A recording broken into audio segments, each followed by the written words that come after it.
The night Samson Gallows delivered two mountain women to Cicero Wilder's lumber camp, thunder split the sky like an axe through heartwood.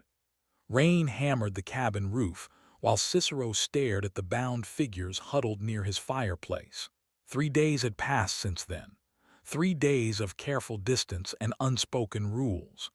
The older woman, Etta, moved through his small space with the quiet grace of someone accustomed to making do with little. Her dark hair hung in a single braid down her back. Her eyes held depths that reminded Cicero of mountain lakes before dawn. The younger one, Willa, burned with different fire. She sat by the window most mornings, watching the tree line with the intensity of a caged hawk. When she looked at Cicero, her gaze carried challenge and something close to recognition. Cicero had given them his cabin. He slept in the work shed now, among the scent of pine shavings and axe oil. The arrangement sat wrong in his chest, but everything about this situation sat wrong. Gallows had arrived with 4 armed men and a smile that never reached his pale eyes. The land baron owned half the territory and most of the people in it. His presence turned the air thick as creek mud. The debt between them stretched back 2 years. A lynch mob had cornered Cicero outside Salvation Creek, ropes ready and accusations flying. Gallows had appeared like Providence itself, dispersing the crowd with money and threats. Now Cicero understood the true cost of that rescue. The women spoke little English around him. Their native tongue flowed like water over stones, soft and musical.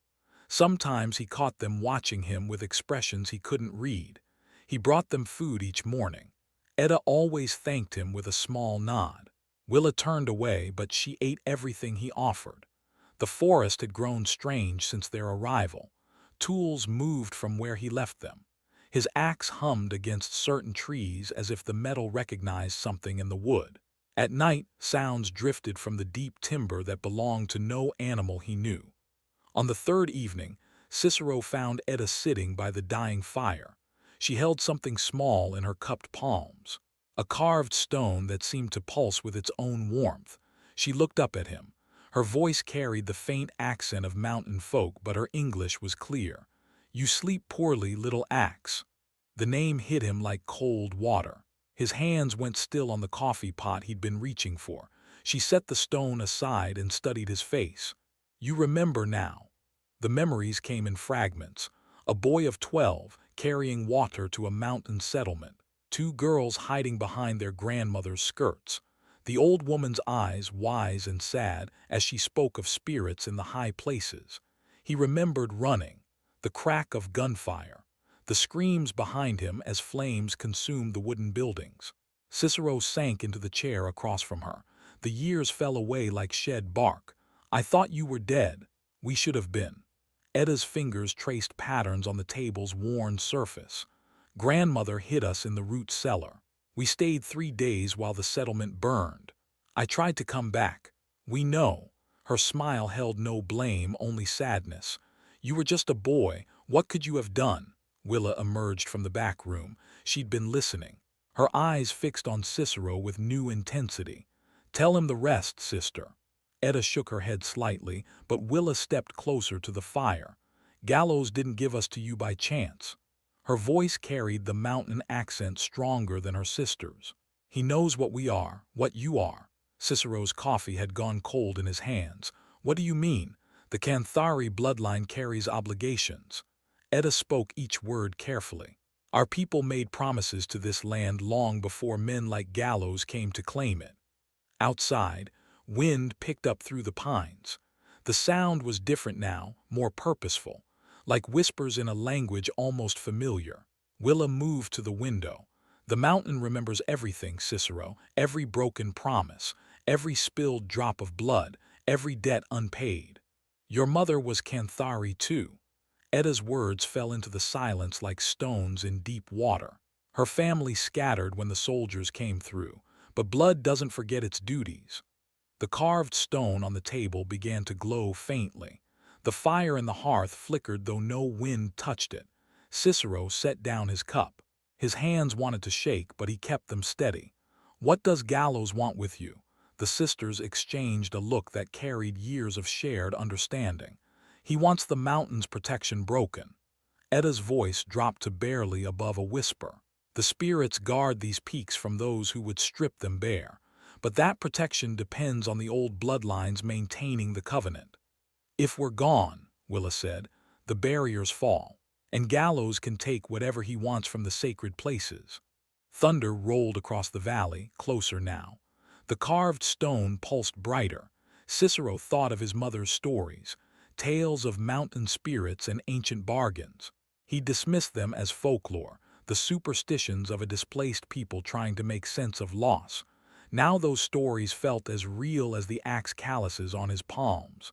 There's something else. Edda stood, moving to a bundle wrapped in deerskin.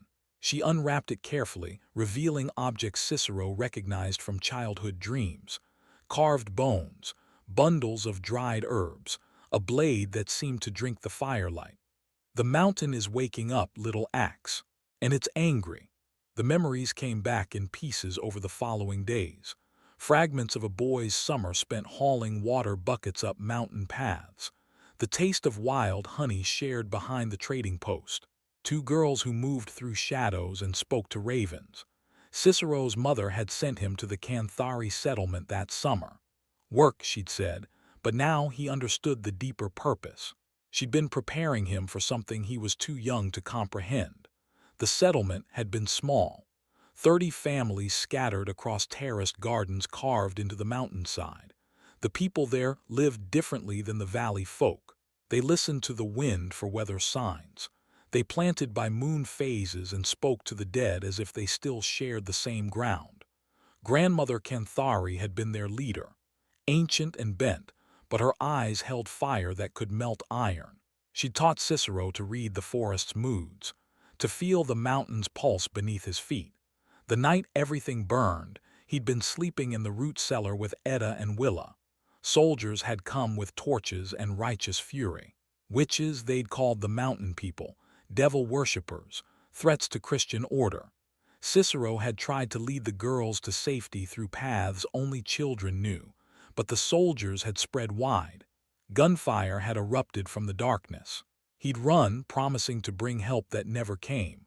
For 20 years, guilt had carved hollows in his chest. Now Edda sat across from him, stirring honey into her coffee. Her presence made the cabin feel less empty, less cursed. The settlement wasn't random, she said, reading his thoughts. Grandmother chose that place for the convergence. What convergence? 3 streams meet there, underground rivers that carry the mountain's voice. Willa appeared in the doorway, her hair still wet from washing. Sacred water runs deep in those channels. Cicero's axe work had kept his hands busy while his mind processed. The sisters moved around his space with careful purpose. They gathered plants from the forest edge, roots and berries he'd never noticed before. Strange things followed their presence. Birds landed on windowsills and cocked their heads as if listening to conversations. Deer grazed closer to the cabin than nature warranted. At night, fireflies wrote patterns in the air that felt almost readable. His tools responded differently now. The axe blade sang against certain trees. His saw found grain lines that revealed hidden strength in the wood. The forest was teaching him its language. On the 4th morning, Cicero found tracks around the cabin, barefoot prints too large for human feet. The impressions pressed deep into earth that should have been hard-packed. Willa crouched beside the clearest mark. Her fingers traced the outline without touching. "They're curious about you," she said. "Mountain spirits don't usually notice valley folk. What do they want?" "Recognition." Edda joined them outside. "Your mother's blood calls to them. They remember the old promises." The promises. Always returning to obligations made before his birth. Cicero's mother had spoken of duties in whispers. Responsibilities that passed through generations whether the inheritors wanted them or not. That afternoon, riders appeared on the valley's far rim. Dust clouds marked their passage down the winding trail. Cicero counted 4 horses. Maybe 5. His chest tightened. Gallows traveled with armed men for a reason. The sisters saw them too. Edda's face went still as carved stone. Willa's hands clenched into fists. "He's coming back early," Willa said. "He knows we're not broken yet." Etta touched the medicine bundle at her waist. "Gallows expected us to be grateful, compliant." Cicero watched the riders navigate the switchbacks. They moved with purpose, not leisure. Something had changed Gallows' timeline. "There are other settlements," Etta said quietly. "Other families scattered through the high country. If we don't cooperate, he'll hurt them." The weight of inherited responsibility settled on Cicero's shoulders. His mother's people, his people whether he'd chosen them or not. That evening, Gallows arrived with thunder in his wake. 4 men flanked him, hands resting easy on their weapons. The land baron sat his horse with the confidence of someone who'd never met consequences he couldn't buy or bury. His pale eyes swept the cabin, the workyard, the sisters standing in the doorway. "Wilder," Gallows' voice carried authority that demanded response. "I trust my gifts have been satisfactory." Cicero stepped forward. Every muscle in his body wanted to reach for the axe at his belt. "They're not gifts. They're people," Gallows laughed. The sound held no warmth. "People are property, Wilder. Just different types require different handling." Etta moved to Cicero's left. Willa took his right. The positioning felt natural, protective. A unit formed without discussion. "I have a proposition," Gallows continued. "These mountain folk possess certain knowledge, abilities that could prove profitable." The land baron dismounted. His boots hit the ground with finality.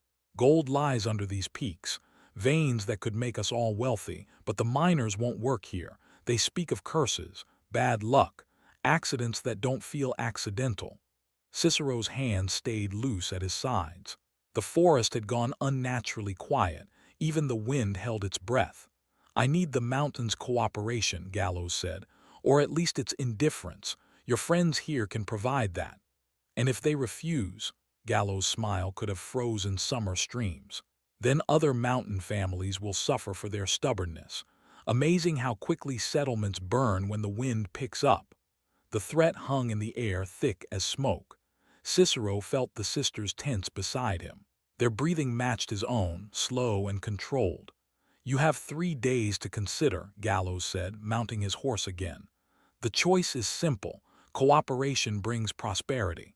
Resistance brings consequences." The riders disappeared into gathering dusk. Their hoofbeats faded, but the menace lingered. Cicero turned to find both sisters watching him. Their dark eyes held questions and calculations he couldn't read. Inside the cabin, Etta unwrapped her medicine bundle completely.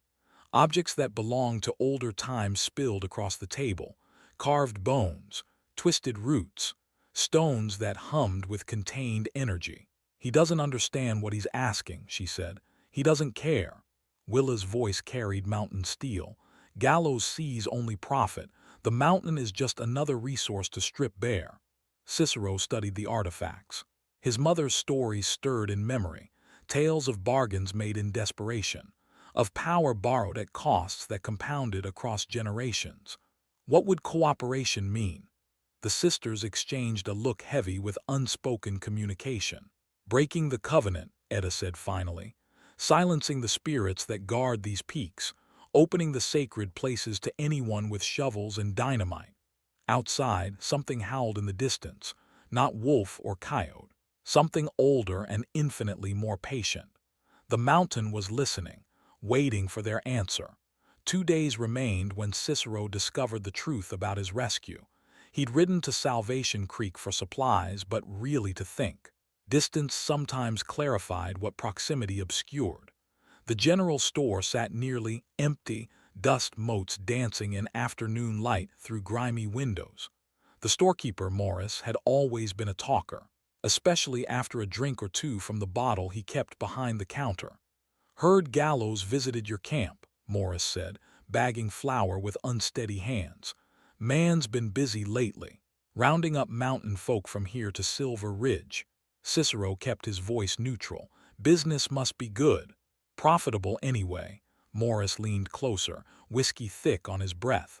"Funny thing about that lynch mob 2 years back. The one that cornered you." The bag of flour suddenly felt heavy in Cicero's hands. Funny how 3 of those boys turned up with enough money to buy land the very next week. All of them singing Gallows praises. Morris' bloodshot eyes held grim knowledge, almost like they'd been paid to put on a show. The words hit Cicero's chest like axe blows. The rescue, the debt, the grateful servitude that had isolated him in these mountains. All of it orchestrated. Morris continued talking, but Cicero heard only blood rushing in his ears. The debt that had defined 2 years of his life was built on theater. Gallows had created the threat to position himself as salvation. The ride back to camp took forever and no time at all. Pine boughs whispered secrets he was only now learning to understand. The mountain's voice carried warning and rage in equal measure. At the cabin, he found the sisters preparing for something that made the air taste of copper and coming storms. Etta sat cross-legged on the floor, surrounded by circles of carved stones. Willa moved between bundles of dried herbs, her movements sharp with purpose. "He played me for a fool," Cicero said. Etta looked up from her work. "Gallows plays everyone. The difference is knowing when the game ends." Willa paused in her preparations. "It ends tonight." The declaration hung in the air like smoke. Cicero felt the weight of inevitability settling around them. "What are you planning?" "The awakening ritual," Etta said. Her voice carried the calm of someone who'd already accepted the cost. "It will restore the covenant our grandmother held. Give the mountain its voice back. And Gallows, we'll learn that some debts can't be paid with gold." Willa's hands moved over objects Cicero recognized from childhood nightmares and half-remembered stories. A ritual blade that drank light, bones carved with symbols that hurt to look at directly, stones that pulsed with heartbeat rhythm. "There's more you need to know," Etta said, "about what you are, what your mother prepared you to become." She gestured for him to sit within the circle of stones. The ground felt warm beneath him, as if heated by underground fires. The Canthari bloodline carries 3 branches: the listeners who hear the mountain's voice, the speakers who translate its will, and the guardians who enforce its protection. Willa knelt across from him. "Your mother was a guardian, the strongest our people ever produced." The words explained things Cicero had never understood. His uncanny ability to read the forest's moods, the way dangerous animals gave him wide berth, how his presence could calm storms or call rain during dry spells. "Gallows knows," Etta continued. "He studied our people for years, learning our weaknesses, our bloodlines, our obligations. He orchestrated your isolation for a reason," Willa added. "Guardians grow stronger in sacred places. Away from the mountain's influence, you're just another man with an axe." Thunder rolled across the valley, closer than the clouds warranted. The stones around them began to glow with faint inner light. "The ritual will awaken every spirit bound to these peaks," Etta said. "But it will also awaken something else. Everyone who died protecting this land. Everyone who fell to men like Gallows," Cicero understood. "They'll want justice. They'll want blood," Willa corrected, "and they won't distinguish between the guilty and the complicit."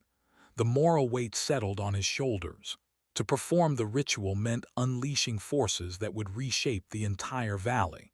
To refuse meant watching Gallows strip the mountains bare while other settlements burned. "There's another way," Etta said quietly, "but it requires all 3 bloodlines working together. Listener, speaker, and guardian united as they were in the old days." She met his eyes across the circle. "It means accepting what you were born to be. No more running from your inheritance." Outside, horses approached through the darkness. The sound of iron shoes on stone carried threat and urgency. Gallows had returned early. Willa moved to the window, her body tense as drawn wire. 6 riders, maybe 7. They're not coming for conversation." Cicero felt something shift inside his chest, a door opening that had been locked for 20 years. Power flowed through him like mountain streams after snowmelt. "He won't wait for our answer," Etta said. "Gallows has decided to take what he wants." The riders surrounded the cabin with military precision.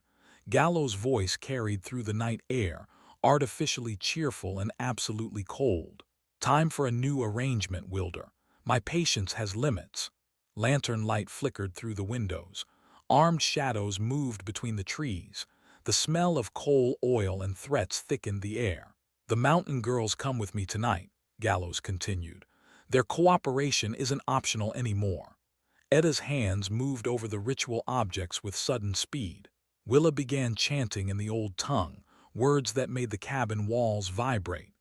If they refuse, Gallows called, other families will pay the price, starting with the settlement at Crow's Ridge. 37 souls, including children. The threat cut through Cicero's hesitation. Other people would suffer for their defiance. Innocents who'd done nothing but carry the wrong bloodline in the wrong territory. Edda caught his eye across the circle. Her nod held understanding and resolve. They began the ritual. The carved stones erupted with light that turned the cabin bright as noon. Wind rose from nowhere, setting the walls to groaning. Outside, horses screamed and men shouted in confusion. Cicero felt the mountain's attention focus on their small space. Ancient awareness pressed against his consciousness, vast and patient and utterly implacable. The covenant was awakening, and with it, 20 years of accumulated rage. Thunder crashed directly overhead as the ritual reached its crescendo. The carved blade in Edda's hands began to sing with harmonics that bypassed the ears and resonated in bone and blood. Through the windows, Cicero saw lights moving in the forest. Not lanterns or torches, but something altogether different. Something that belonged to older times and deeper obligations. Gallows and his men had wanted to claim the mountain. Now the mountain was claiming them back. The mountain spirits rose with the storm. Cicero felt them first as pressure against his skull. Ancient presence flooding into the cabin through cracks in reality the ritual had torn open.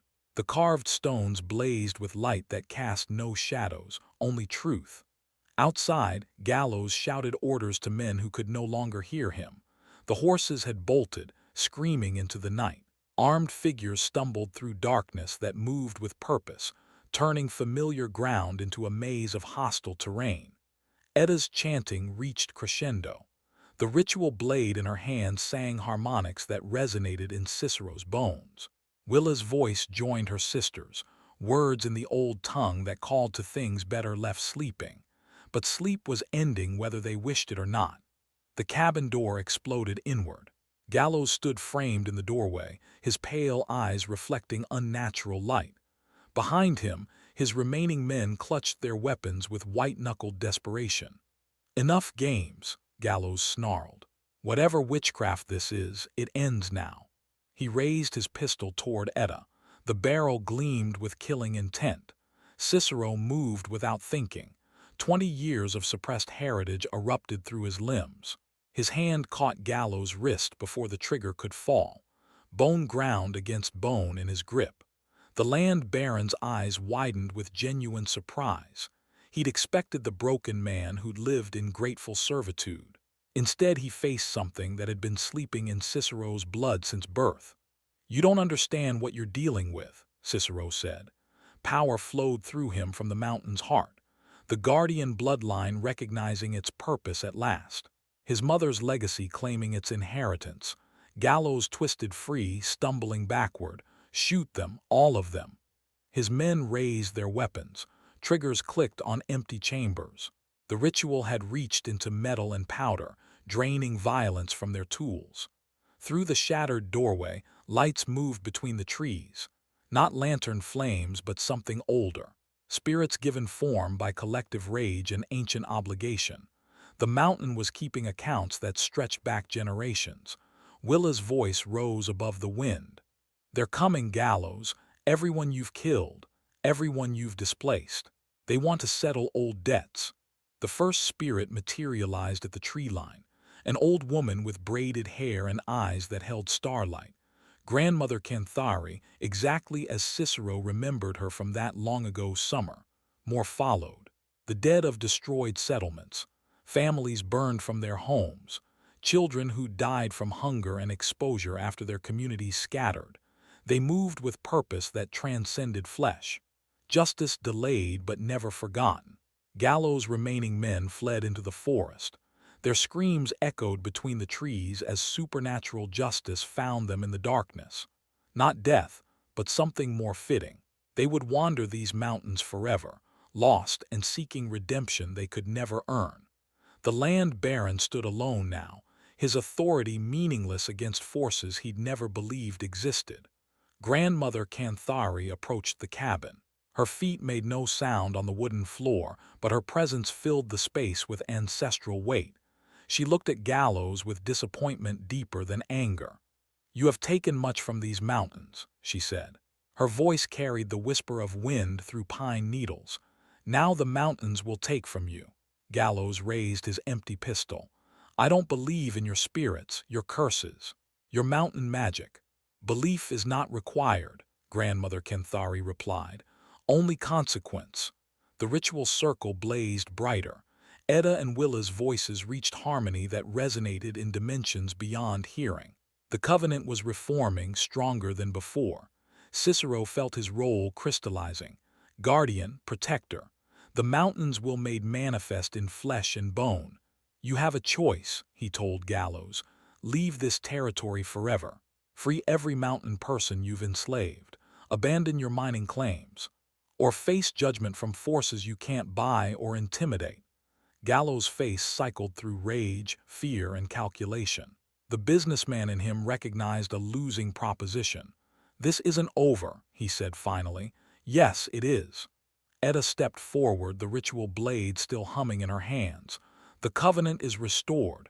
These peaks are protected. Try to return and the mountain itself will swallow you." To prove her point, the ground beneath Gallows' feet began to vibrate, rock and earth responding to spiritual command. The land baron backed toward the door. His pale eyes promised future vengeance, but his body understood the immediate threat. "I'll return with more men, the army if necessary." "Men are just men," Willa said. "The mountain is eternal." Gallows fled into the storm. His footsteps faded quickly, swallowed by wind and supernatural purpose. Grandmother Canthari turned to Cicero. "You have accepted what you were born to be." "I understand now," he replied.